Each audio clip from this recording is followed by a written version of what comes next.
Hari Om. Let's start with the prayer. Om Samasta Jana Kalyane Niratam Karunamayam Namami Chinmayam Devam Sadgurum Brahma Vidvaram Vasudeva Sutam Devam Kamsa Chanura Mardhanam Devaki Paramanandam Krishnam Vande Jagadgurum Tvameva Mata Cha Pita Tvameva Tvameva Bandhuscha Sakha Tvameva Tvameva Vidya Dravidam Tvameva Tvameva Sarvam Amadeva Deva Tvameva Sarvam Gurudeva Deva. Hari Om. So in response to the questions that are posed by the disciple, Ko nama bandha katamesha agataha kadam pratishtasya kadam vimokshaha. So the first 4 questions that were posed is, what is the nature of bondage, Ko nama bandha, and kadam, how did it come into picture, or how did it come, and how did it got established itself, because life after life we are in this state, and how do we get out of this cycle of birth and death. So how do we get liberation? And Kosavanatma Paramahka Atma Tayor Viveka Tamedochitam. So therefore, and in the next 3 questions were asked about what is the nature of Anatma, what is the nature of Atma, what is the difference between all these two, and those are the 3 questions related to Anatma Atma Vichara. And the Acharya first, the teacher answered first the what is Anatma, because that's easy to point out, and that's what is the whole universe involved. So Anatma includes the not only whatever I perceive, and also the perceiving instruments, and starting from the buddhi, the intellect, and the mind, and antahkarana, which are involving the buddhi, mind, and the ahankara and memory, the 4 aspects of, plus all the jnanendriyas and karmendriyas and panchapranas, all that is included as a part of Anatma. In essence, Anatma is that which can be objectified, or which can be known through a pramana. So that is Anatma. And Kosavanatma Kah Paramatma. What is a Paramatma? So Paramatma cannot be defined, but it is an indicative definitions are provided, and we went through exhaustively those particular slokas, because those essence of Upanishads is packed in those slokas. So what is Atma also being described, and the teacher says you need to know this, but how do I know it? It's not an object of knowledge, but it can be known through contemplating in the direction that is being pointed out by Vedanta, because in every perception and every knowledge, the Brahman, that Atma and Anatma are together. You cannot have Atma, pure Atma, because pure Atma is absolute, and there is no way I can perceive that. But whatever I perceive or whatever I know is always mixed with Atma and Anatma. So knowing what is Anatma, I have to differentiate that Anatma and see what is that Atma. So it is a contemplative. For that I need to have a proper frame of mind, and with the purified mind, the teacher says you can recognize or realize, or through the intellect cognize, by discriminating what is Anatma, arrive at what is Atma. So that's what is Atma has also been described, and therefore in description of both, how to differentiate these two has also been explained. So in essence, he has addressed the last 3 questions, Kosavanatma, Paramahka Atma, Tayor Vivekaha.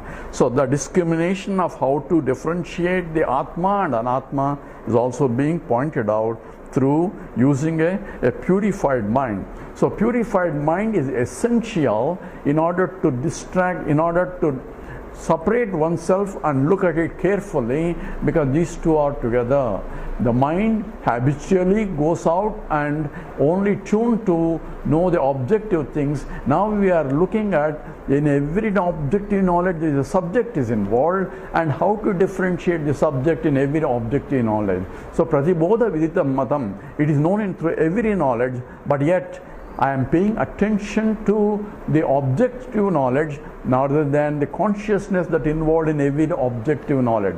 So knowledge of chemistry, knowledge of biology, so knowledge is involved in everything of, and we are only paying attention to what is that to be known, then the knowledge per se, and knowledge itself cannot be defined, and that is what is being to be recognized, because subject cannot be defined. So all that has been treated, and now the next question that is being asked by the Sishya is being addressed. Says, what is konama bandhaha? What is the nature of bondage, or what is bondage? And for that, this we will go through the sloka 139 and 140. This essentially discusses this, what is the nature of bondage. So Acharya says, Atra natmani ahamiti matihi bandhayeshosya pumsaha. Atra natmani ahamiti matihi bandhayeshosya pumsaha. Prokta jnana janana marana klesa sampata hetuhu. Prokta jnana janana marana klesa sampata hetuhu. Yenaivayam vapuridam asassatyamityatma buddhya. Yenaivayam vapuridam asassatyamityatma buddhya. Pushyatयुच्यवति विषयैः तन्तुभिः कोशकृद्वत्. Pushyati akshati avati vishayaihi tantubihi koshakrudvat. I'm just splitting it. So it says atra anatmani. So what is bondage? He says, what is bondage being defined? Atra, he says, this in this anatmani, in the anatma. So anatma has been defined completely with all the things that are being, that which I can perceive comes under anatma. So in the anatmani, aham iti matihi. Aham iti, I am this, is the notion of bandhaha. So in the anatma, starting from the body, mind and intellect, see the subtle body, the gross body, and also the karana sharira, the causal body. So when I am in the deep sleep state, I am talking about the causal body. When I am in the waking dream state, it's a subtle body, and when I am in the waking state, it is the gross body. So association or identification with I am this.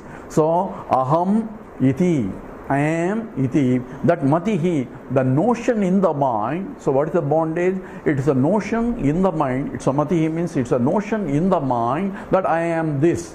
So I am this is the nature of the bondage. Essentially, aham iti matihi bandhaha eshasya pumsaha. This is what is the bandha. So what is bandha? It is the identification that I am this. So I am is a subject and this is an object. So identification of the subject with the object. Subject is different from an object, and object cannot be subject, and subject cannot become object, but yet I am taking the object as a subject, and that's why when I say I am this, this is always the qualities or attributes of the object. Aham iti matihi, I am this.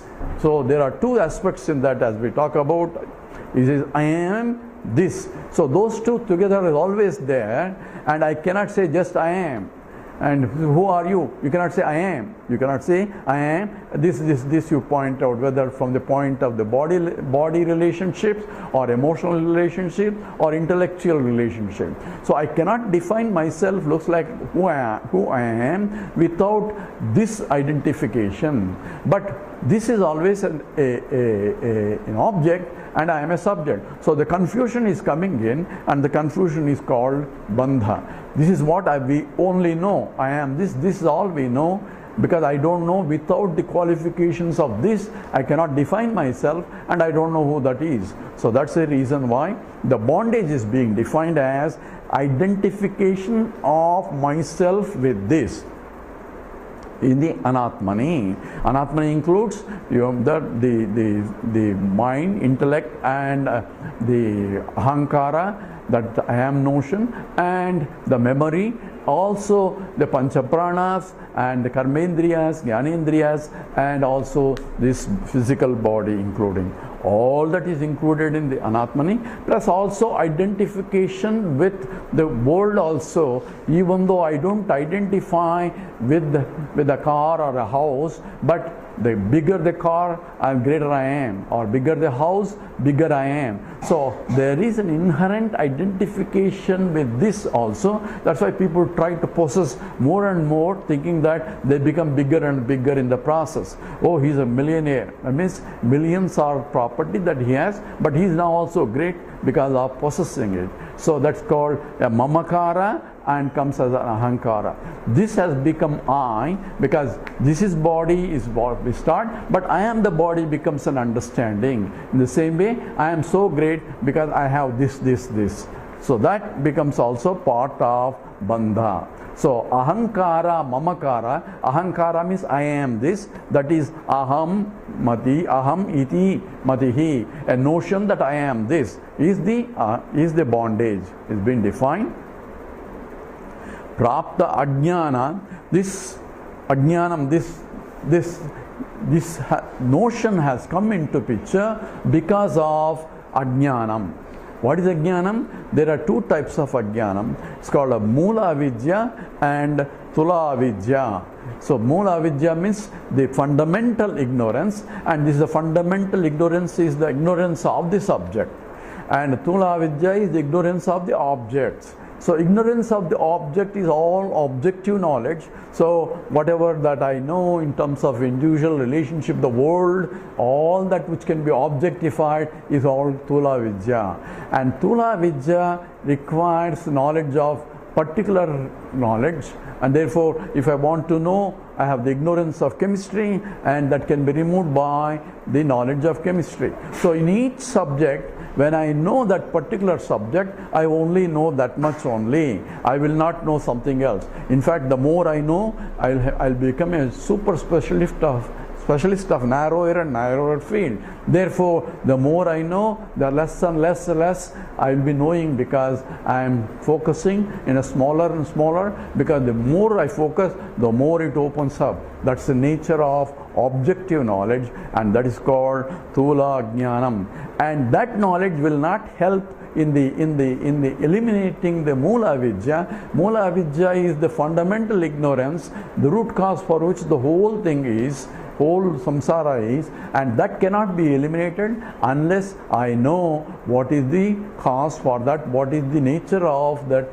The jnanam has to come to remove that mula vidya. Mula vidya is ignorance of my own self, and therefore I am taking ahamiti mati. I am taking the anatma as atma, because I do not know what is atma. So praptaha ajnanat, because of the ajnanam. Ajnanam is for because of the mula avidya, I am taking the anatmani as atma. And because of that, anatma is always continuously changing. It has a beginning and an end. Therefore, the anatma that I see in the waking state is different from the world in the dream state, and different from the world in the dream state. Each state is changing. Therefore, the beginning of the state itself is different. As I am awakened to, I go to a dream state and a deep sleep state. And also, every object has a beginning for it, and therefore it has to have an end. So therefore it's continuously changing as the names and forms. So what is changing is only superficial attributive content of the object, not the essence, because I can never know the essence according to the Vedanta. So proptaha ajnanat, because of the ignorance, which is fundamental ignorance. And when did this ignorance started? It will never start, because we mentioned that ignorance cannot have a beginning. But at the same time, ignorance can end if I provide the appropriate knowledge. So for mula avidya, I had to have the fundamental knowledge, and the fundamental knowledge that that includes the subject, object, and the interrelationship. What is I am, and what is this world, and what's my relationship to the world? The whole 9 yards have to be known in order for me to say. That's why in the Advaita Vedanta it says Brahma Satyam and also Jagan Mithya. So understanding that not only I am the truth, and that is Brahman is the truth, but also I have to understand the world is only apparent and not real. But I can understand the world is Mithya, provided I know what is the Satyam aspect of the Mithya. That means what is the substantive knowledge of the world also I should have. For that only the scripture becomes a pramana. Who am I can inquire. That's only one part of the equation. Who am I means what is the subject. But that inquiry only will lead you Tvam Padartham. That means I am.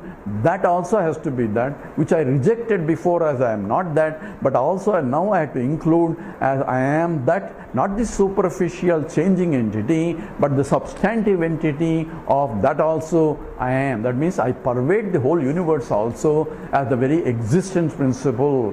That also has to be understood, and how that is so. That's why for that only Vedanta says how the world comes from the pure existence, and you are that existence. So propta ajnanat, and because of that changing, the nature of the world is continuously changed. In body continuously changes, the mind continuously changes. So from the point of individual, all my individual, the antakarana, everything continuously changing, and at the same time the world is also continuously changing. So that means there is a jananam and maranam. One means beginning and end for each name and a form. So janana marana klesha sampata hetuhu. So when I identify myself with the body and the mind and intellect, therefore properties of the body, mind and intellect are superimposed on myself, and that's what is called identification. And when the body undergoes modification, I feel that I am undergoing modification, and therefore I don't like certain modifications, and then I cry. If I like certain modifications, then I am happy. So I am fluctuating with the happiness and unhappiness and so on because of the fluctuating conditions of the anatma. So therefore, janana marana klesha sampata hetuhu. So I want, because of my vasanas, I want everything conducive to my favor. So I want everything to give me happiness. And for that, I need environment to be conducive enough. But environment continuously changes and need not be accommodating my desires, because it is done by the total vasanas of all beings put together. Therefore I become unhappy also, because the environment is not conducive for my likes and dislikes. So this word klesha means suffering comes into picture. The whole world is suffering. So anything I try to gain happiness from the objects outside is always a problem. It is asantruptikaram, as we discussed before, asantruptikaram and bandhakatvam, and problem in getting it, and problem in retaining it, and problem if I lose it also, and also problem because now I depend on that, and my happiness depends. If it comes, I am happy. If it doesn't come, also I am not happy. If it comes too much, also I am not happy. So all these problems are there, and that's what is klesha. And sampataha, it's completely immersed in this. That's why I spend life after life after life, and people are going after objects to fulfill their desire. And you can see the world itself is running after everyone, trying to fulfill their desires. And this is the majority of the life is being, you can see, because many people are only living for gaining something, aggrandizing and trying to gain and trying to preserve, and even if not for them, for their prodigy, so that they think that if they are happy, I am happy. All that is goes on life after life after life after life. Therefore, klesha sampata hetuhu. So it's completely immersed in that. So I'm going from one pool to the other pool, one whirlpool to the other whirlpool, getting caught up all the time, continuously, can't get out of it, and many people don't know how to get out of it also. So klesha sampata hetuhu. Yena vayam vapuhu idam asat satya mityatva buddha yena eva ayam vapuhu. This body, starting from idam, this is has become that which is continuously changing. Asat here is that which is mithya, that which is continually changing. For us, sat is which remains the same all the time, and this is mithya because neither sat nor asat, and this is taken as the real and it is satyam. Iti atma buddha, that I am this and this is real. The body is real and I am the body. And that notion has become deep rooted so much that it has become the bandha. So once I recognize that I am the body, then I have to take care of the body. So pushyati, uchati, avati. So I have to take care of it, nourishing it and pampering it, and also in terms of trying to make sure that protect it. All that becomes a part of, because of the notion that the body is me.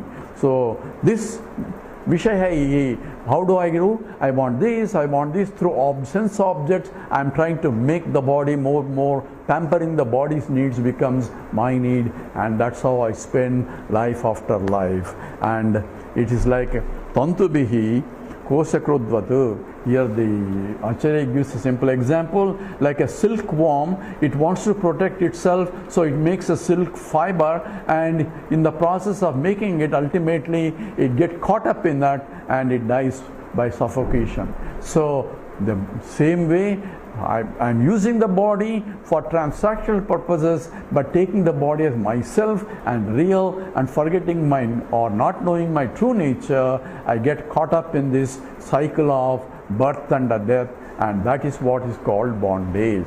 So here's in this sloka 139, he has defined the bondage. In the next sloka, talking about adhyasa, and we'll go into that details in the next talk. With this, we'll stop here. Om Purnamada Purnamidam Purnat Purnamudachyate Purnasya Purnamadaya Purnameva Vasishyate. Om Shanti Shanti Shanti. Harihi Om Sri Gurubhyo Namaha. Harihi Om.